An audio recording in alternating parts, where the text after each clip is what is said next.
Hello నమస్తే, welcome to Shri Manidweepeswari channel. ఈ వీడియోలో మీకు పెంచలకోన నరసింహస్వామి గురించి తెలియజేస్తున్నాను. మేము ఇంకా అలా స్కూల్ టూర్లో పెంచలకోనకి ఎంట్రన్స్లోకి ఎంటర్ అయిపోయాము. ఇక్కడ ఒక చిన్న అడవి వస్తుందన్నమాట మధ్యలో. మళ్ళీ ఈ పెంచలకోన నరసింహస్వామి యొక్క ఈ గుడి యొక్క చరిత్ర తీసుకుంటే, స్వామి ప్రహ్లాదుని కాపాడిన తర్వాత కోపంగా అడవిలో పరిగెడుతూ ఉంటాడు. అప్పుడు అక్కడ చెంచుకోనకు చెందిన చెంచులక్ష్మి అమ్మవారు స్వామివారిని చూసి భయపడకుండా అలాగే నిల్చుంటుంది. అందుకు ముగ్ధులయ్యి స్వామివారు ఆమె సాన్నిధ్యంలో సేద తీరుతూ ఉంటారు. అది చూసి ఆదిలక్ష్మి మాత బాధపడి ఈ గుడికి దగ్గరలోనే ఉంటుంది. అది కూడా వీడియోలో చూపిస్తాను.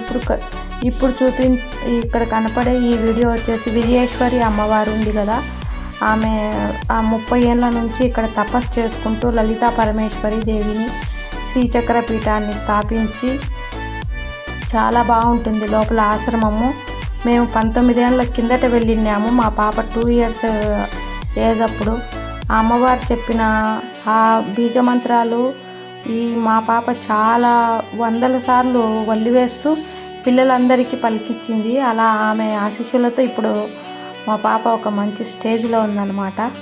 నేను లోపలికి వెళ్ళలేకపోయాము, ఇక్కడ లేట్ అవుతుందని చెప్పేసి ఇంకోసారి వెళ్ళాలి ఖచ్చితంగా.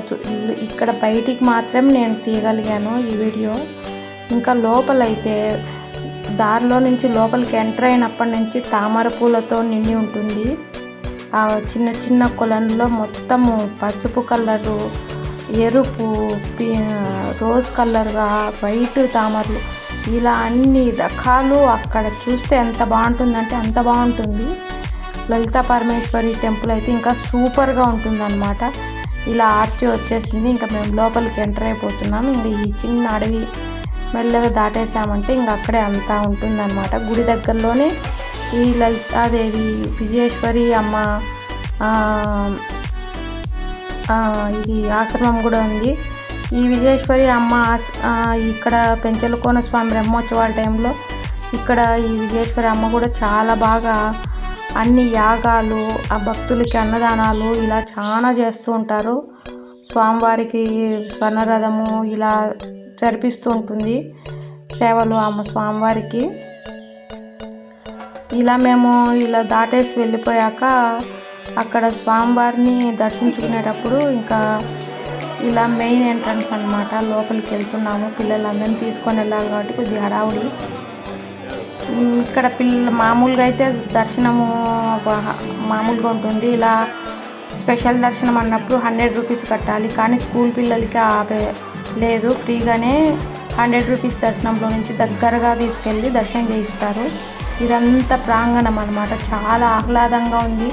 ఇక్కడ సేద తీరుతుంటారు కొంతమంది. మొక్కుబడులు, వెంట్రుకల సాంగ్యాలు అవన్నీ చేస్తుంటారు. ఇది గుడి వెనకాల భాగం అన్నమాట. గుడి లోపల తీయకూడదు కాబట్టి నేను సరౌండింగ్ మాత్రమే తీయగలిగే అవకాశం ఇచ్చారు భగవంతుడు నాకు.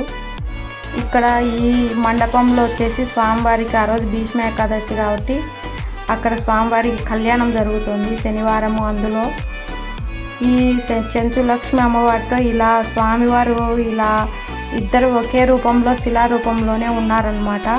స్వామివారిని అంత బంగారు తొడుగుతో ఉంది, చాలా అద్భుతంగా ఉన్నారు. ఇలా స్వామివారిని దర్శించుకున్నాక ఇలా మేము బయటకు వచ్చేయాలన్నమాట. ఇక్కడ స్వామివారు ఇలా ఈ అడవిలో ఉన్నప్పుడు ఈ అడవికి దగ్గరలో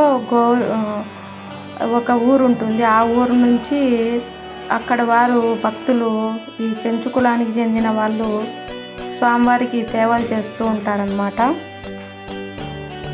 ఋషులు ఈ స్వామి ఇలా అడవిలో ప్రవేశించినప్పుడు ఆయన శాంతపరచడం కోసము వెండి గొడుగులు సమర్పించుకున్నారనమాట. ఆ వెండి గొడుగులు ఇప్పటికీ వైశాఖ మాసంలో స్వామివారి బ్రహ్మోత్సవాల టైంలో ఆ ఋషులు పట్టుకొని వస్తారంట. మనకు ఋషులు కనపరారు. ఎంతో భక్తి కలిగిన వాళ్ళకి మాత్రం ఆ గొడుగులు అనేటివి గాల్లో తేలుతున్నట్లుగా కనపడుతుంటాయి. అప్పుడు ఆ ఋషులు తీసుకొని వస్తారంట. వేడి ఎక్కువ ఉంటుంది కదా, అందుకు స్వామివారికి గొడుగులు పడుతూ ఉంటారు. ఇక్కడ ప్రతి ఒక్కరూ మొక్కుబడిగా గొడుగుల్ని సమర్పించుకుంటూ ఉంటారన్నమాట. ఇప్పుడు ఇక్కడ చూసేది కొండి కాసుల హుండీ ఉంటుందన్నమాట. ఓ పక్క గరుడ ఆళ్వారు, ఓ పక్క హనుమత్ స్వామి ఉంటారు వాహనాలు. ఈ హుండీలో మనకు తోచినంత వేయచ్చు అన్నమాట. ఇది ముందు భాగము స్వామివారి గుడికి చాలా బాగుంటుందన్నమాట. ఇక్కడ పక్కన ఈ కనపడి కొండ నుంచి మనకు ఎక్కడెక్కడో గుండాల నుంచి వాటరు జారుగా వాటర్ ఫాల్స్ అనేటివి జలధార భలే పడుతూ ఉంటుంది. కానీ ప్రజెంట్ వాటర్ లేదన్నమాట, పడట్లేదు, సన్న పిల్లకాలవ మాదిరిగానే వస్తూ ఉంటుంది. ఇలా ఈ పెంచెలకోన నరసింహస్వామి ఈ వైశాఖ మాసంలో ఇక్కడ చాలా చందనోత్సవాలు జరుగుతాయి. గొడుగులు అలంకరించుకొని స్వామివారికి తిరుగుతూ ఉంటారనమాట. ఎందుకంటే వైశాఖ మాసంలో యముడు రాజ్యాన్ని వెళ్తాడు, అప్పుడు చాలామంది మరణాలు సంభవిస్తాయి. అందుకనేసి స్వామివారిని అందరూ ప్రజలు ఋషులు కోరగా వైశాఖ మాసంలో నా ఉత్సవాలు జరుగుతాయి. నరసింహస్వామి రూపంలో నా ఉత్సవాలు ఏ ఊర్లలో జరుగుతాయో అక్కడ నువ్వు ప్రవేశించకూడదని యమునికి ఆజ్ఞ ఇస్తాడు. అందుకనేసి వైశాఖ మాసంలో ఈ నరసింహస్వామి యొక్క ఉత్సవాలు జరుగుతాయి. ఇప్పుడు నేను చూపించాను కదా, ఇది ఆదిలక్ష్మి అమ్మవారి టెంపుల్కి వెళ్ళే దారి అనమాట. ఇక్కడ ఆవులు గోశాల అన్నీ బాగున్నాయి అన్నమాట.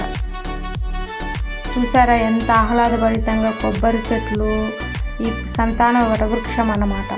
ఇక్కడ కొంతమంది ఇల్లులు కట్టుకోవాలని రాళ్ళ మీద రాళ్ళు కూడా పెడుతూ ఉంటారు. అది వారి వారి నమ్మకాలు అన్నమాట. మనం ఎవరి నమ్మకాలని అవహేళన చేయకూడదు. ఇదిగో చూసారా, ఇది అమ్మవారి గుడి అన్నమాట. ఇలా వెళ్ళేసి మనం అలా వెళ్ళాలా. ఇక్కడ ఆంజనేయ స్వామి గుడి కూడా ఉంది, చాలా బాగున్నారు. చూసారా, ఈ కొండల మధ్యన ఈ జాలువారే సన్నని పిల్లకాలు ప్రస్తుతానికైతే. ఇంకా అదైతే ఇంకా ఎక్కువ వస్తూ ఉంటుందన్నమాట. ఇలా మనకు అన్ని షట్టర్లు వేసి ఎండ లేకుండా బాగా అరేంజ్ చేశారు దేవస్థానం, టీటీడీ దేవస్థానం వారు. వైశాఖ మాసంలో స్వామివారి కళ్యాణం బ్రహ్మాండంగా జరుగుతుంది. అప్పుడు టీటీడీ తిరుమల తిరుపతి దేవస్థానం వారు ముత్యాల తలంబ్రాలు పంపిస్తారు స్వామివారికి. చాలా చాలా భలే ఉంటుందన్నమాట. ఇక్కడ అన్నదాన క్షేత్రాలు కూడా చాలా ఉన్నాయి, కులాల వారీగా కూడా ఉన్నాయి.